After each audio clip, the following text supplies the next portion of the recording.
icyuma, yamuteye icyuma cya mbere arongera amutera icya kabiri amutera n'icya gatatu.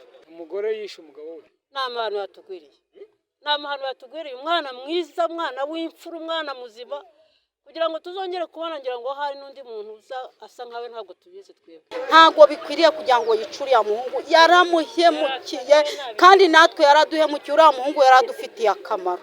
Biriya bintu uko ntekereza ntabwo ari ibyamugwiririye, kuko kubanza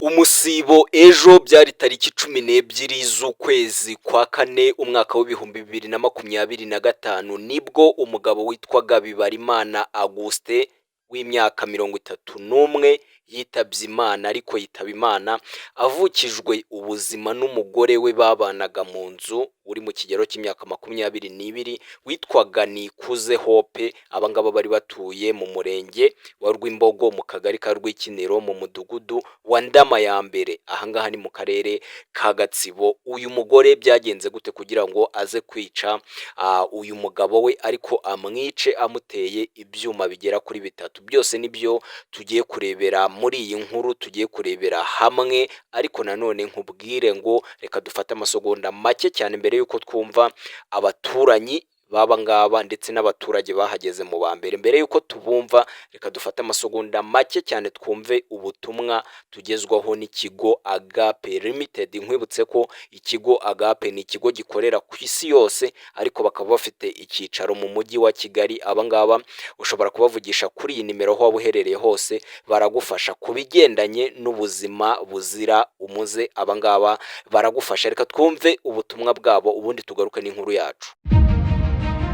Muri iki gihe tugezemo abantu benshi babaswe n'ingeso zo kwikinisha. Bisa naho abantu bamaze gufatwa n'iki cyago bakaba bameze nk'amafarashi yaguye mu isayo. Bamara kubikora bimaze kubabata bakagira isoni zo kubyivuza, bikabaviramo guhura n'ingaruka zitandukanye, harimo nko kwibagirwa vuba bya hato na hato, kurangiza vuba, kubura amasohoro cyangwa gahinduka amazi ntanga zigahinduka ibihuhwe, kugira ikibazo cy'ubushake buke, kubabara umugongo wo hasi, ndetse hari n'abo baviramo ubugumba. Abantu bikinishije cyane bakaba barabaswe nabyo bakabura uko babigenza, bakeneye muganga wizewe bakamubura, bagahora bashaka kwivuza ibi bintu ngo babikire ariko bakaba barabuze uburyo. Igisubizo ni kimwe, ni muganga Agape. Ku bindi bisobanuro mwatwandikira cyangwa mukaduhamagara kuri 0788 24 62 50 cyangwa mukadusanga Nyabugogo aho dukorera. Kandi n'abafite ikibazo cya amibe, igifu, umugongo nabo turafasha bagakira. Kwa muganga Agape wahageze aba yakize. Nyuma yo kumva ubutumwa bw'Agape nta kindi reka twigarukire mu nkuru yacu, ariko nkuhe ikaze wowe tubanye bwa mbere, akaba ari ubwa mbere ufunguye inkuru yacu, akaba ari ubwa mbere ufunguye ibiganiro byacu, akaba ari ubwa mbere ukurikiye Umuyange TV show. Reka nkubwire ngo urisanga, kandi nkwibutse ngo wakanda subscribe ubundi ugakanda aho handitse like kugira ngo turusheho kubana umunsi ku wundi. Wowe dusanzwe tubana tumaze kumenyerana ndetse by'umwihariko wamaze kubitwereka ukaba warakanze subscribe, reka nkubwire ngo ni iby'agaciro cyane, kandi nawe wakanda aho handitse like kugira ngo turusheho kubana umunsi ku wundi. Amazina yanjye nitwa Umuyange Jean Baptiste, ninjye tubana hano umunsi ku wundi mu biganiro bitandukanye, mu nkuru zitandukanye, ndetse n'ahandi tugenda tubana mu bindi bitandukanye. Reka nkubwire ngo nkuhaye ikaze muri iyi nkuru tugiye kubanamo. Muri iyi nkuru tugiye kurebera hamwe akantu ku kandi. Mbere yuko wenda tuvuga byinshi kuri iyi nkuru, ndagira ngo tubanze twumve bamwe mu baturanyi baba ngaba, bamwe mu baturanyi yaba ba nyakwigendera cyangwa se b'uyu mugore twavuga ko yakoze amabara, ubundi batubwire uko iyi nkuru yaje kumvikana, uko iyi nkuru yaje kumenyekana. Reka tubanze tubumve. amazina nitwa Yankurije Marita, uye mu murenge wa Rwimbogo, akagari ka Rwikiniro, umudugudu wa Ndama ya mbere.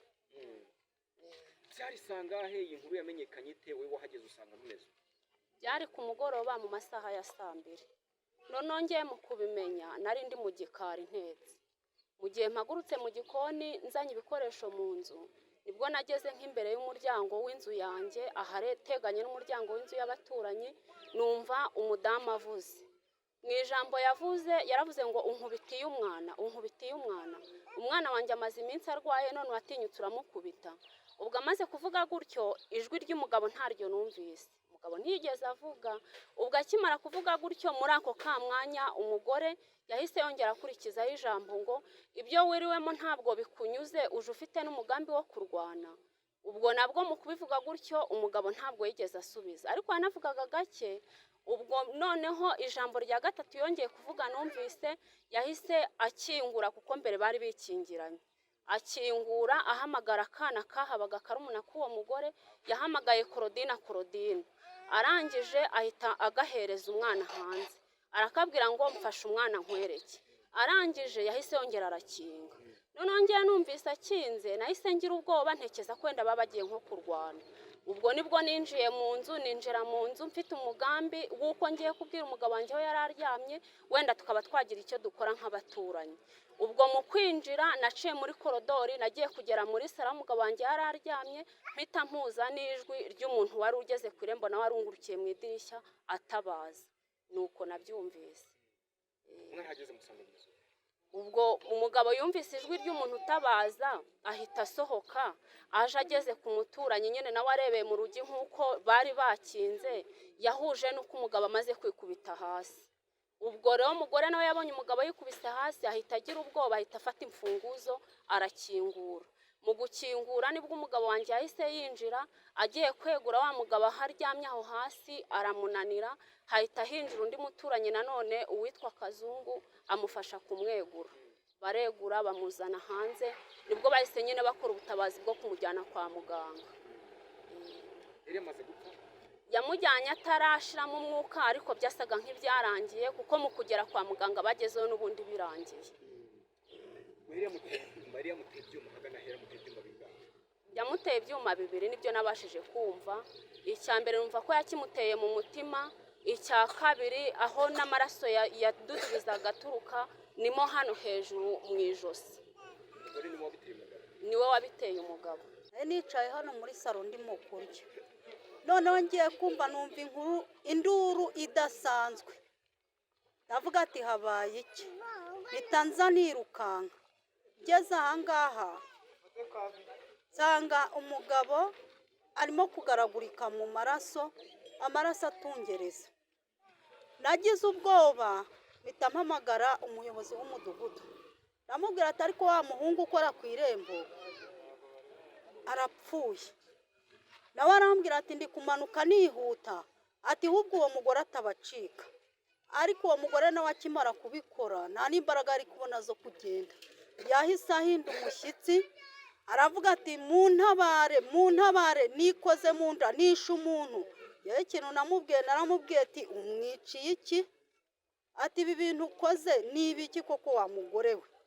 Ubwo ngubwo hashize akanya yabashagaze yavuga iki ko yatatabazaga nawe ko yabonye ibintu amaje gukora. Nyuma y'uko uyu mugore ateye ibyuma 3 umugabo we nk'uko mumaze kubyiyumvira ngo ntiyahise ashiramo umwuka ku kanya, ariko ngo bamutwaye kwa muganga n'ubundi bamugezayo yamaze kwitaba Imana. Uyu mumotari niwe wamutwaye kwa muganga, reka twumve uko byagenze.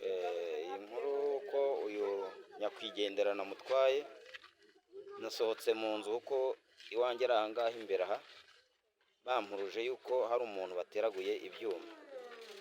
Nanjye nsohoka nk'uhuruye, mpageze basohora uwo muhungu bamufatiye mu maboko abiri kugira ngo bamwicaze kuri moto. Ngerageza kubabwira ngo bamwicaze gikobwa kubera nabonaga izosi rigenda rigira gutya ritameze neza, kugira ngo bamwiyegamize neza.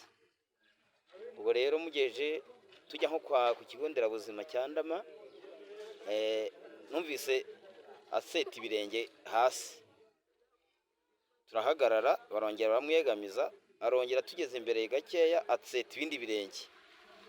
No kuvuga ngo twageze ku kigo nderabuzima, bazana burankari bamushyiraho, abaganga baramufatafata, ageze mu nzu nta muti yabonye na mukeya uko twasanze byarangiye. Ibyuma twabonye, hari icyuma cyagaragaraga hano ku muhogo kimwe, ikindi cyari kiri hano mu gatuza, ikindi cyari kiri hano, byari ibyuma 3. Abaturage bari basanzwe bazi uyu mugore ndetse n'abari bazi n'uyu mugabo bavuga ko n'ubundi aba bombi babanye uyu mugabo ngo atabihisemo, ahubwo byaturutse ku kuba uyu mugore yaravugaga ko ngo babyaranye, ariko bari bazi imyitwarire ye. Hari ibyo badutangarije, reka tubanze twumve uyu mukecuru avuga ko aba bombi yari asanzwe abazi. ni ukuvuga rero uwo mukobwa n'ubundi yari indaya, yabyaye umwana wa mbere amubyara mu burayi, abyara uwa kabiri ari we yitirira uwo mugabo yishe, nawe bavuga yuko atigeze amutera inda, ahubwo uwo mwana wapfuye yarigaga asoza amashuri yiwe, arangije aza nk'umuntu w'umuhungu atazi ibintu byo kugenda cyangwa n'imibonano atabizi, hanyuma ahita akubitana n'iyo ndaya. Akubitanye n'iyo ndaya imubwira ko n'ubundi amuteye inda. Umwana yararebye ati njyeho kugira ngo mve mu kazi ka leta, reka nemere njye kuregana n'uyu muntu, njye guseba kanemere gutunga uyu muntu, kuko yemera kumutunga. Ingaruka impamvu rero tuvuga ko ari indaya, kuko ni n'indaya igaragaje nuko ari n'indaya. Ubundi umubyeyi umudamu muzima ntabwo yakora ibi bintu, kuko ibintu byanaturenze kabisa, kuko ari umwana warezwe na nyina, ndetse buriya n'umubyeyi we twamwise mubi, ari umwana warezwe na nyina. Ntabwo ibintu bikwiye mu banyarwanda. Abaturage batuye muri aka gace bo bavuze ko bigaragara ko uyu mugore bisa nkaho uyu mugambi wo kwica umugabo we yari yawupanze bitewe n'ibimenyetso bitandukanye bagarutseho. Reka tubanze twumve uko babigarukaho. biriya bintu uko ntekereza ntabwo ari ibyamugwiririye, kuko kubanza yakinga no kuvuga ngo ufashe umwana nkwereke yari afite icyo atekereza. Byaradutunguye, babanaga neza, nta muntu wari uzi ko bakimbirana, kubera yuko asa nk'umuntu wari wanabigambiriye. Umugore yafashe umwana wari murumuna we arakinga, amujyana hanze amuhekesha undi mwana, ngo umugore yarahetse umwana, arangije akingaho, akinga hose, arangije aragenda amutera ibyo byuma. Urumva ni umuhohosi, urumva n'umwanzi, ni umuntu mubi. Umugabo ndangije mama mbonye ibiraso biri kuva, mbwira umugore we, namubwira nti fata igitenge umuzirike mu izosi, ayo maraso yere gusohoka ni menshi adapfa. Umugore ntabwo yabikoze, we yahise afata imfunguzo arakingura arasohoka. Umugabo nawe ashatse gukurikira umugore, amukurikiye ahita hanuka yitura hasi. Abatuye muri aka gace bo basabaga ko uyu mugore yahabwa ibihano bimukwiriye. Njye ku bwanjye ni uko bitakunda uriya mugore, ni uko kwica babikuyeho, nanjye mba numva bamuhana. Igihano akwiriye ni icy'urupfu, bakamwica nawe agakurikira uriya mugabo we, yuko yakoze amabara nkatwe abagore. N'umusore wendaga kudutereta ntiyatinyuka no kutubaza izina kubera amabara abagore bakoze. N'uwo wari ufite mwari inshuti ntabwo yifuza kukubona mu maso kuri igitsina gore. Yaduteje amabara mabi mu badamu, twabaye igicibwa n'abafite abagabo. Uravuga ati nawe urashaka kunkubita umukazi. Yadukuye ku isoko cyane. Umugabo, uriya mugabo ntabwo njyana n'ubu ntabwo ndabishyikira neza. Uyu mugore akwikiye igihano niba yatawe muri uriya mugore busase ko birandenze, gusa nuko leta ari iy'ubumwe n'ubwiyunge. Gusa uriya mugore mwakabaye mumuzana ahangaha nawe, sinzi, ntago nzi njye, ntago nabasha no kubishyikira, sinabasha no kubisobanura ibintu yakoze. Ibyo muvuga ngo amakimbirane ntahataba, ariko ntago bikwiriye kugira ngo umuntu afate undi amwice. Baratwigishije bihagije, nta ntambara yari arimo, nta n'ikindi kibazo cyari gihari. Ntago bikwiriye kugira ngo yice uriya muhungu, yaramuhemukiye, kandi natwe yaraduhemukiye. Uriya muhungu yaradufitiye akamaro. Rero nk'umuntu wafashwe kandi icyaha cyabaye, icyifuzo ni uko yahanwa. By'intangarugero dukwiye kumva ko yahanwa rwose, kuko n'undi watekerezaga icyo kintu, n'undi urimo ibintu bimuteye gutya umutima we umubwira uti kwica umuntu ni nko kwica hari ikimonyo gikandagiye, wenda nawe agaheraho atinya. ni ibintu tubabaje byanaturenze rwose cyane, byatubabaje byaturenze. Gusa ni uko umuntu yakabaye yica undi bakamuhana by'intangarugero, n'undi wese ubibonye agahita agira ubwoba. Ni amahano yatugwiriye, umwana mwiza, umwana w'imfura, umwana muzima, kugira ngo tuzongere kubona ngira ngo hari n'undi muntu uza asa nkawe ntabwo tubizi twebwe. Nyuma yo kumva abo baturage twaje kwerekeza ku biro by'uyu murenge wa Rwimbogo maze tuza kuvugana n'umunyamabanga nshingwabikorwa w'uyu murenge ari we Musonera Emmanuel. Yatubwiye ko iperereza kuri ubu ngubu rikomeje, ariko uyu mugore akaba yaramaze gutabwa muri yombi, ndetse anavuga ko amakuru y'ibanze agaragaza ko aba bombi bashobora kuba barapfuye amakimbirane, ariko n'ubundi ngo ashingiye ku gucana inyuma cyangwa se ashingiye ku buharike. Reka tubanze twumve umunyamabanga nshingwabikorwa w'uyu murenge uko yaje kubigarukaho. Urumva umwe yari yamaze gupfa, ntaho twabashije kuba twabaza amakuru, wamaze wishe tumufasha ntabwo abasha kugaragaza icyo babaga bapfuye, ariko ku bigaragara abaturage bagaragaje ko bafite amakimbirane yari amaze iminsi agendanye n'imitungo bafitanye, igendanye no gucana inyuma, ari ibintu bagenda bavuga, ariko twebwe ibyo twemeza mu by'ukuri tubyemeza ari uko RIB yamaze kubiha umurongo nyuma y'iperereza. Ibyo ntabwo ushobora guhita mvuga ngo ni bapfuye mu by'ukuri nyirizina, ariko icyo nemeza gusa ni uko iki kibazo cyabayeho bakicana, ubu RIB ikaba yaratangiye iperereza n'uyu munsi wamwishe akaba akiri na hano arimo gukorerwa iperereza, ya minsi yabigenwa n'amategeko, nyuma akazajya mu rukiko. Kugira ngo nk'uko ubyiyumviye kuri ubu ngubu nyakwigendera abaturage bamaze kumushyingura, ndetse uyu mugore nawe akaba ari gukurikiranwa, akaba ari mu maboko y'ubuyobozi. Ariko ikindi wamenya ni uko uyu musore cyangwa se uyu mugabo w'imyaka 31, ndavuga nyakwigendera, abaturage bavuga ko yari abafitiye akamaro kanini cyane, ko yabagezagaho serivisi zitandukanye, by'umwihariko fashaga muri serivisi z'irembo. Abatuye muri aka gace uretse kubabazwa nuko uyu mugore yaje kwica umuntu, banababajwe nuko hari serivisi babonaga hafi, ariko kuri ubu batazi niba bazongera kuzibona. Ngayi nguko rero ni inkuru twabanagamo, wumvise byinshi abaturage bavuze. Ngira ngo nawe ushobora gutanga igitekerezo cyawe muri komenti, ukaba watwandikira ukatubwira icyo uvuga kuri iyi nkuru, ariko by'umwihariko niba utuye muri kariya gace ibi byose byabereyemo, cyangwa se niba uzi uyu mugore ukatubwira ubundi imyitwarire ye yari iyihe, yarasanzwe yitwara ate. Abantu bamuzi muze kutwandikira mutubwire niba hari iyindi myitwarire ye yindi mwari musanzwe mumuziho. Kuri ubu ngubu uyu nyakwigendera ndetse n'uyu mugore bari bafitanye umwana uri mu kigero cy'amezi 9. Ngayi nguko rero watwandikira tukarushaho kubana umunsi ku wundi. Wakora subscribe niba utarayikora, wakora like, wakora share, inkuru ibiganiro byacu bikabasha kugera kure. Reka nkwifurize gukomeza kugira ibihe byiza no kubana natwe umunsi ku wundi. Muri iki gihe tugezemo abantu benshi babaswe n'ingeso zo kwikinisha, bisa naho abantu bamaze gufatwa n'iki cyago bakaba bameze nk'amafarashi yaguye mu isayo.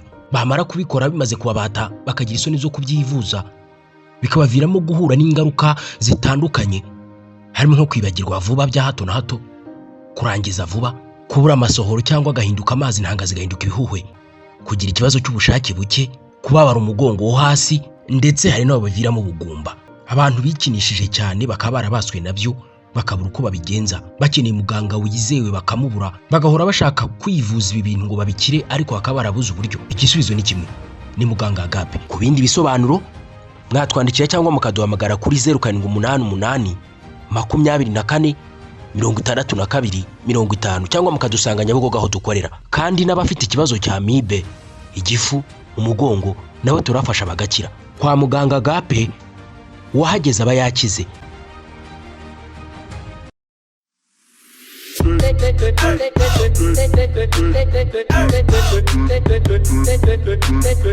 Oh